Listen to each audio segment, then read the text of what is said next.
This video is powered by the pros at Pascal Air Plumbing and Electric. Arkansas owned, Arkansas operated. GoPascal.com. We got Bill King with us today. Nice to talk to you, Bill. As always, how are you? Hey guys, how you doing? Doing good, man. We talked earlier on the show about one of the terms you use on your show, which is Monday through Friday, 6 to 9 on WNSR, Nashville Sports Radio. You're the only person I know of that uses the term non-playing portion of the season. And now during this time of the year, it's not quite like Black Monday where all the NFL coaches get canned, but some unhiring going on in college football. Plum Tuesday. That's right. Yeah. Including a couple of defensive assistants over at Florida. Yeah, they got rid of their DB coach who they were proud of when they stole him from LSU, Corey Raymond, and then Sean Spencer, who actually spent some time here in Nashville with James Franklin and then moved on to Penn State with James for a few years. Those two got fired, and like we've talked about, guys, you always have to go get some assistance when you're in trouble first. And then you can't call out the assistants, even if the next year they're ineffective. Then it goes to your desk. So Billy Napier officially has made the move, or a move, and he's got to win next year. Now, I don't know what that number is, but they have to look like they're heading in the right direction. And the chances of that working out probably aren't good. Couple that with, as difficult as their schedule was, which was arguably the most difficult, next year's is worse. So he's got a big mess on his hands, and they're going to have to be ultra aggressive, as many will coming up in the transfer portal. Well, Arkansas has got to be aggressive too. And Yep. Right now, Sam Pittman is in search of an offensive coordinator. I would just be so surprised if that's the only change made on staff coming off of a 4-8, 1-7 season, especially on the offensive side. But I just wonder if, it depends on the hire. You bring somebody in, and then do you let that new coordinator make the decisions as to who his staff will be on the offensive side? Maybe it'd be a little tough to make changes and then bring in a new coordinator. Well, and it better fit Sam Pittman's MO. Sam's not going to bring in a guy who wants to chuck it all over the place, right? And not be balanced, and just because if you're struggling on defense, that's not going to help it any. It's got to be somebody who philosophically falls in line with him, and it'll be interesting to see what happens. Bill, what do you see Arkansas doing with this? Because we're going to try to get this. We're going to get a new OC, but when you're talking about KJ and you're talking about the collective allocating funds and how much of the, for lack of a better term, how much cap space the quarterback's going to take up, what do you think? What do you see Arkansas doing at the quarterback position? I think you have to go out and you have to be aggressive. I think you have to go out and be aggressive in the transfer portal, and there are some good quarterbacks that are already in, or obviously it's official on Monday, but already in or going to be in, and there's going to be some outstanding opportunities. I don't think Cam Ward has done anything at Washington State, but you saw that article that he's already getting $1 million offers, and he may jump in the portal. He'd be a ready, fixed guy. There's quite a few quarterbacks ready to plug in. And that's kind of what I mean is does Arkansas, do they like who they have in the backups, and then you're able to allocate that funds towards your offensive lineman? I don't know what the going rate, if they're getting $100K or if they're getting $500K for the lineman, but we see what the going rate is for the quarterback. And so if you like a guy, then you can go out and maybe use some of those funds to shore up that offensive line. I think here's the plan. You have to go attempt to get a guy who absolutely doesn't matter who you have. Mm-hmm. We'll take the job. Mm-hmm. And if you guys are better and beat him out, then so be it. We overpaid, but we found the right guy. I think you have to go get a guy that you project it's his. He's going to come in here and bully the quarterback room. I don't mean literally. I just mean his overwhelming ability is going to prove everybody I'm the guy. I think you have to go do that. You have to.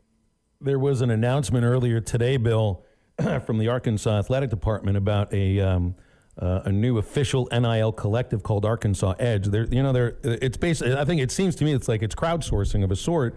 5,000 donors of $50 a month, 5,000, $100 a month, basically coming up with, if they hit their numbers, they'll get to about $10 to $11 million on an annual basis to go to student athletes. And they said it's for all the student athletes on campus. A good chunk of it's going to go to football.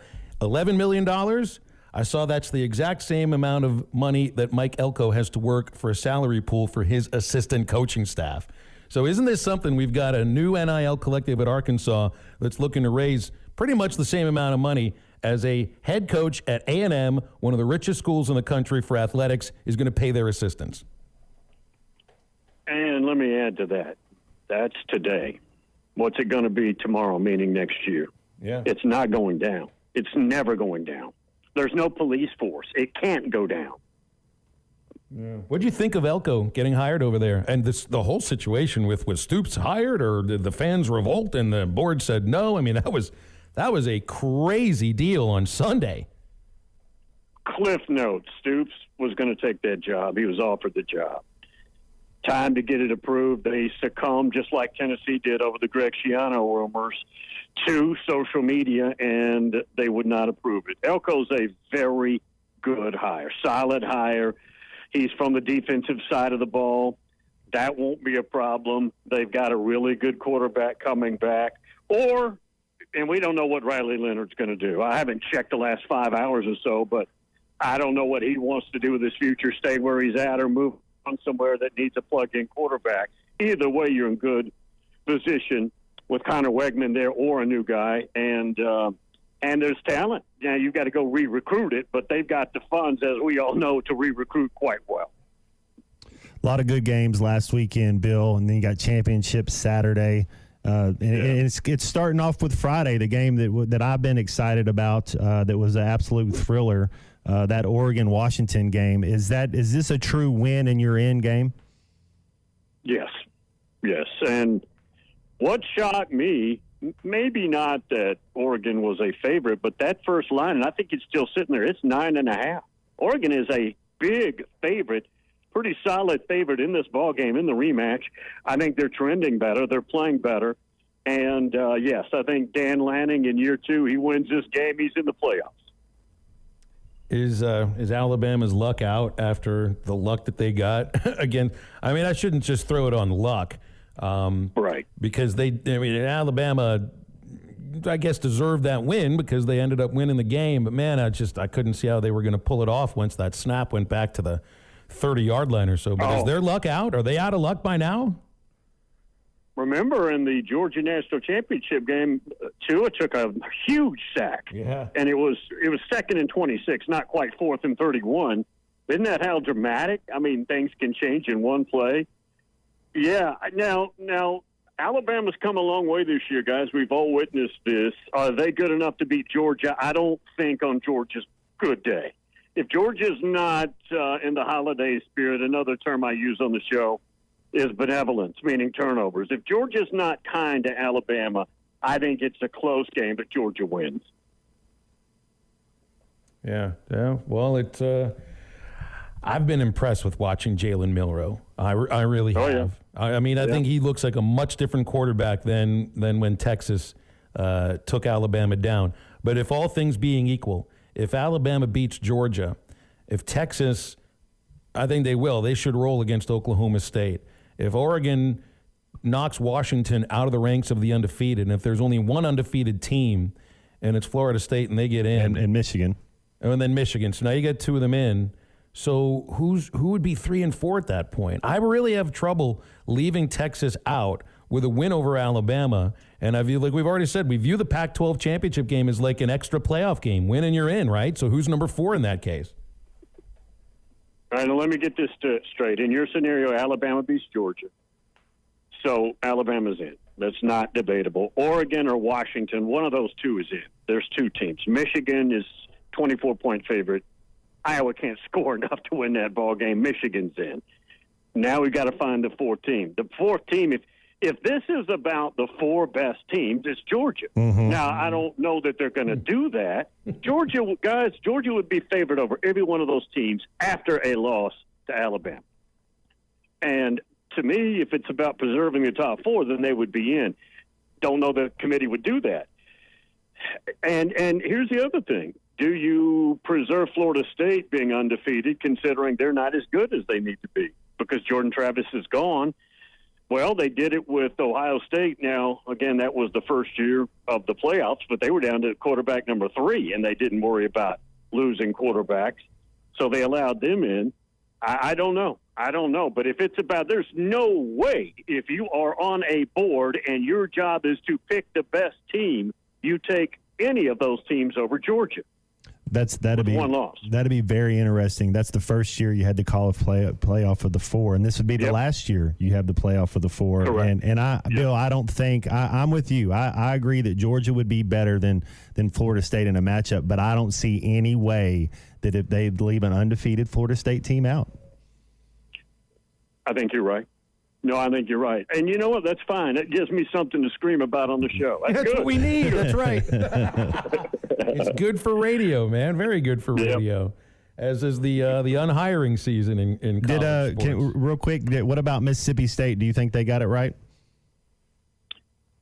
Jeff Levy's a young offensive whiz kid, but guys, like we've discussed, that job is other than Vanderbilt, arguably the toughest gig in the league. Now, he'll have a good offense. He'll have a quarterback.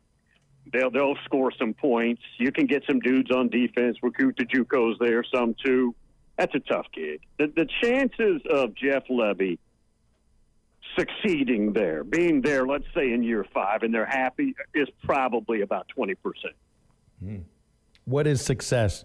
So let me ask you this. What is success at Mississippi State? What is success at Arkansas? I think that's a conversation that a lot of folks are having around this state and potentially in fans' mindset, because this is what we hear from fans. Their idea of success to them is different than the administration's idea of success. And I wonder what you think. Right. Well, Mississippi State would have to be a winning record. Doesn't have to be every year, but most of the time in a bowl game. You're in a league that is just vicious. You've got no historical chance other than that. Arkansas has got way more history. They need to update it, right? And I would say not just a bowl game, but I would say a pretty good record, 8 wins, maybe 9 on some occasions, and beat some of the teams that you ought to be beating. You know, the head-to-head 50-50 stuff, win your fair share of those. I think that's where Arkansas is. Now, I grew up where that would be a disaster at Arkansas, but, guys, that's not our recent history anymore in Fayetteville. Yeah. It's just not. BetOnline remains your number one source for all your sports betting this season. Everything from the NFL and bowl season to esports. You'll find the latest odds, team matchup info, player news, and game trends at BetOnline. BetOnline features live betting, free contests, and live scores for almost any sport or game imaginable. We're the fastest and easiest way to bet on all your favorite leagues and events. Head to betonline.ag to join and receive a 50% welcome bonus on your first deposit. Make sure to use the promo code BELIEVE to receive your rewards. That's BLEAV. Bet Online, where the game starts.